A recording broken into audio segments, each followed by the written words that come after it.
সিদরাতুল মুনতাহা কি? রূপক ও কোরআনভিত্তিক বিশ্লেষণসহ একটি দীর্ঘ প্রবন্ধ।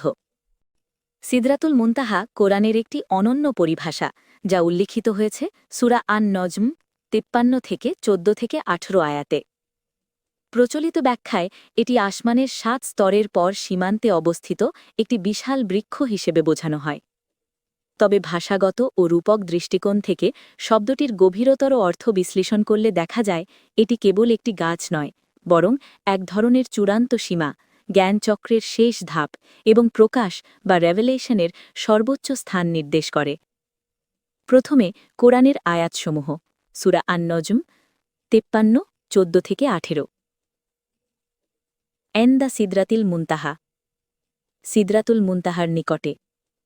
এনদাহা জান্নাতুল মাওয়া, এর নিকটেই অবস্থিত আশ্রয়ের জান্নাত।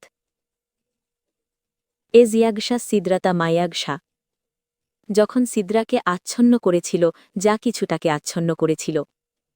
মা জাগাল বাসরু ওয়া মা তাগা, দৃষ্টি বিচ্যুত হয়নি, অতিক্রমও করেনি। লাকাদ রাআ মিন আয়াতি রব্বিহিল কুবরা, নিশ্চয় তিনি দেখেছিলেন তার প্রভুর বড় নিদর্শনসমূহ। এই আয়াতগুলো সাধারণত মিরাজের ঘটনা, জিব্রাইল আলাইহিসসালামের সাক্ষাৎ এবং আসমানের উপরের কোনো স্থানের সাথে সম্পর্কিত হিসেবে ব্যাখ্যা করা হয়। তবে ভাষাগতভাবে দেখা যায় এটি মূলত একটি সীমা, যেখানে সব কিছু এসে শেষ হয় এবং সেখান থেকে উচ্চতর জ্ঞান বা আদেশ প্রকাশিত হয়।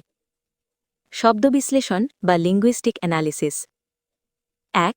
সিদরা বা সিদরাতুন। এর মূল অর্থ: যুব্য লট বৃক্ষ, ছায়া দেওয়া, ঢেকে রাখা বা আবৃত করা, সীমানা বা সীমা তৈরি করা।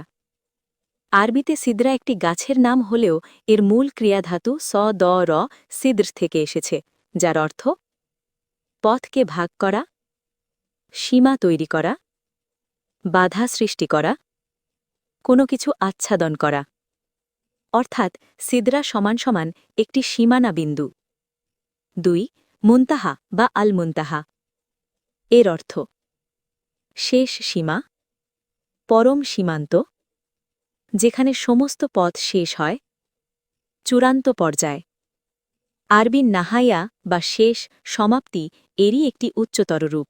মিলিয়ে অর্থ দাঁড়ায় সিদরাতুল মুনতাহা হল প্রকাশ ও জ্ঞানের সেই চূড়ান্ত সীমা, যেখানে মানব বোঝা বা ফেরেশতাদের জ্ঞান এসে শেষ হয় এবং সেখান থেকে উচ্চতর জ্ঞান বা আদেশ প্রকাশিত হয়। রূপক বা মেটাফরিক ব্যাখ্যা। ১. একটি গাছ নয়, একটি সীমান্ত। কোরআনে বহু জায়গায় গাছ রূপক হিসেবে ব্যবহৃত হয়েছে, যেমন শাজারাতুত তাইয়েবা, ভালো কর্মের বৃক্ষ; শাজারাতুজ জাক্কুম, মন্দির।